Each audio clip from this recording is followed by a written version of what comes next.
안녕하세요. SBS 김수영 기자입니다. 지난 편에서는 낸시 펠로시 미국 하원 의장의 방문 이후 타이완 해협의 군사적 긴장이 급격히 높아진 이유에 대해 분석해 봤는데요. 오늘은 미국의 관심이 중국과 타이완에 집중된 사이 중동에서 무슨 일이 벌어지고 있는 건지 얘기해 보겠습니다. 국립외교원 임남식 교수에게 중동 정세에 대해 얘기 들어봤습니다. 안녕하세요. 안녕하세요. 예. 수하일 샤힌 탈레반 대변인과 인터뷰할 때도 가장 먼저 자료를 찾아본 게 임남식 교수님 기고문들이었습니다. 아유, 고맙습니다. 네. 민망하네요.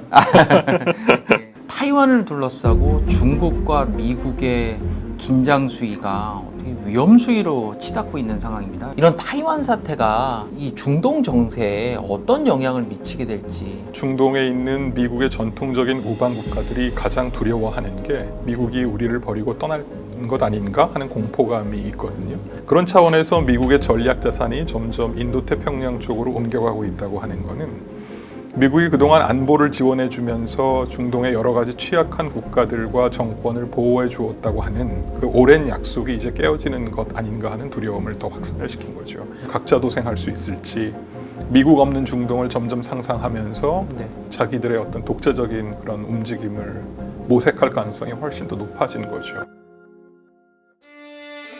러시아 원유를 수입하는 이유는 뭡니까? 저희의 눈길을 끌었던 게 작년 같은 2분기 대비 2배가 늘었다는 거죠. 우크라이나 전쟁 이후에 침공 이후에 러시아가 제재를 받고 있다 보니까 원유가 시장에 나오는 게 약간 그러니까 석유 가격이 조금 그 디스카운트 돼서 나오고 있어요. 이제 지금 여름이잖아요.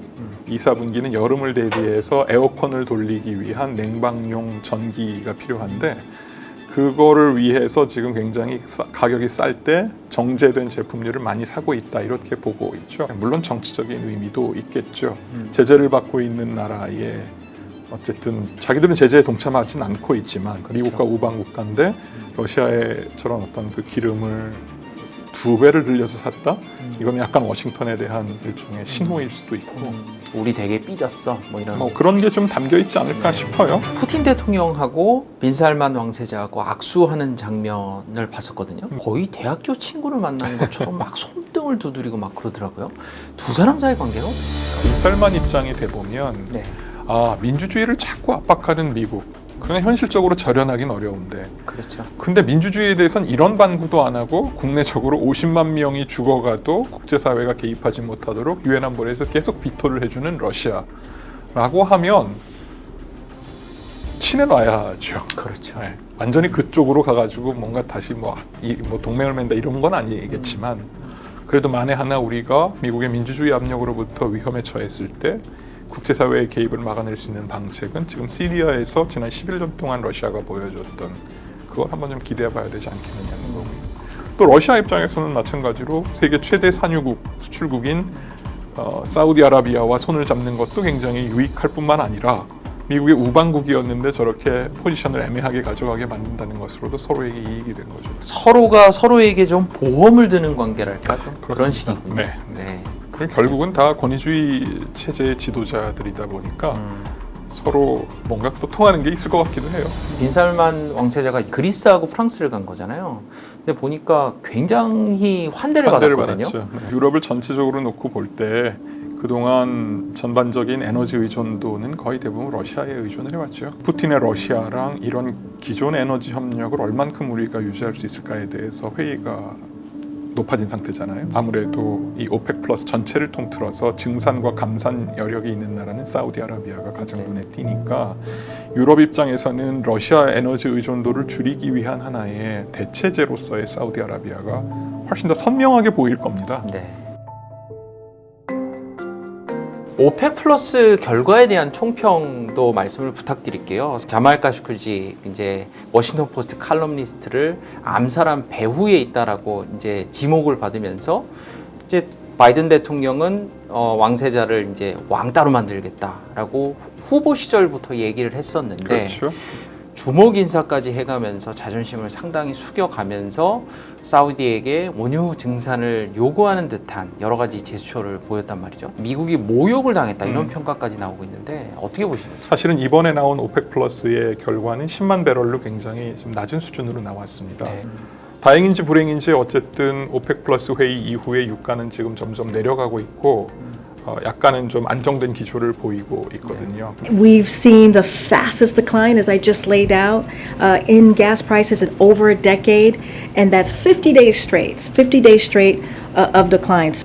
사실은 지금 산유국들을 들여다보면 오펙 플러스 국가들 중에서 원한다고 해서 증산을 마음껏 할 수 있는 그런 상황이 아닙니다. 고전적인 화석 연료의 생산 채굴 또는 소비의 여러 가지 메커니즘들이 굉장히 많이 이렇게 낮아져 있었거든요. 유가가 올라가니까 시장에다 빨리 공급을 합시다라고 해도 노후화된 어떤 채굴 장비나 이런 것들을 다시 가동하기에는 사실 산유국들이 굉장히 한계가 있었습니다. 사우디가 왜 이렇게 미국에서 좀 점점 멀어지고 있는 추세로 접어든 겁니까?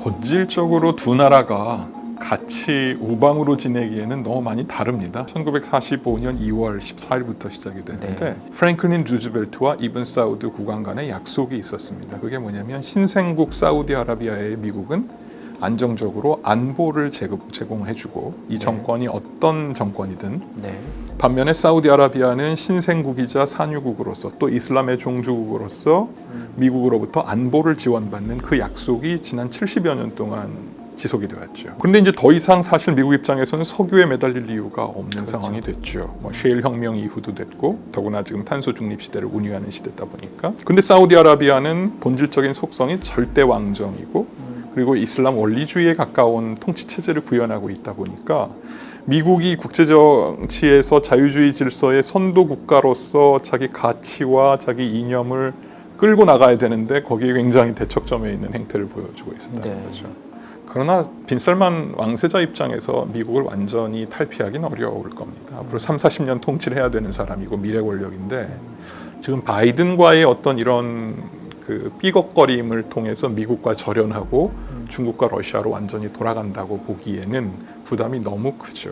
필요하다면 미국과 협력하고 기조를 유지하되 뭔가 자기에게 불리한 구조가 있을 때는 약간 또 해칭을 하는 중국과 이런 어떤 그 균형의 모습을 앞으로 한 3-4년 정도 보여주지 않을까 싶어요. 이별할 수는 없지만 사이가 안 좋아진 부부가 어떻게 하면 계속해서 이 혼인 관계를 유지할 것인가를 가지고 게임 뭐 이혼할 거야 이러면서 지금 게임을 하고 있는 그런 상황이라고 보시면 됩니다.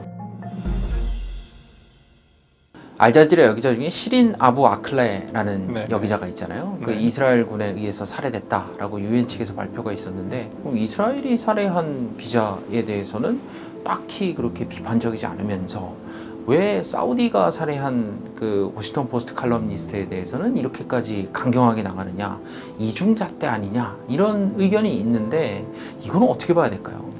이번 그 바이든 빈살만 회담에서 정확히 그 왕세자 측에서 나온 메시지가 그거였죠. 아부그라이브 그 포로 학대 사건하고 방금 말씀하신 그 기자 살해 사건이었는데 이거는 미국으로서는 굉장히 궁색한 상황인 게 틀림없습니다. 미국 워싱턴에는 두 개의 신화가 있다고 하죠. 하나는 무조건 이스라엘 편들기, 하나는 무조건 이란 적대시하기. 두 개의 어떤 그 중동 정치의 하나의 틀이 있는데 저는 이스라엘 문제에 있어서는 바이든도 자유롭지 않다고 보고요. 똑같은 잘못을 했는데 어떤 선생님이 누구는 때리고 누구는 오히려 아무 말 안 하는 뭐 그런 상황인 거네요. 그게 미국의 중동 정책이 망가진 중요한 배경 중에 하나라고 많은 사람들이 분석을 하죠. 결국은 이스라엘에 대한 편파성 때문에 아랍 22개 나라와 57개 이슬람권 국가들을 다 적대시한 건데 아무도 미국이 불편부당하다고 안 믿는 상황을 만들어버리니 이스라엘 문제에 있어서 너무 편파적이니까 그러니까 이거는 좀 고쳐야 되지 않느냐는 내부적인 문제가 많고 뭐 지금 말씀하신 이 이슈도 그 중에 하나라고 볼 수 있죠. 국제 정세는 모두 밀접하게 맞물려 있어서 문제가 되는 어느 한 곳만 봐서는 무슨 일이 일어나는지 이해하기 매우 어렵습니다. 특히 유가와 밀접하게 맞물려 있는 중동 정세는 우리에게도 매우 중요한데요. 이곳 정세는 미국, 중국, 러시아 같은 강대국의 움직임에 따라 더욱 널뛰기 때문에 다른 곳과 함께 살펴야 합니다. 앞으로도 국내외 전문가들을 심층 취재해 입체적인 국제 뉴스를 전해드리도록 하겠습니다. 김수영의 글로벌 인사이트는 여기까지입니다.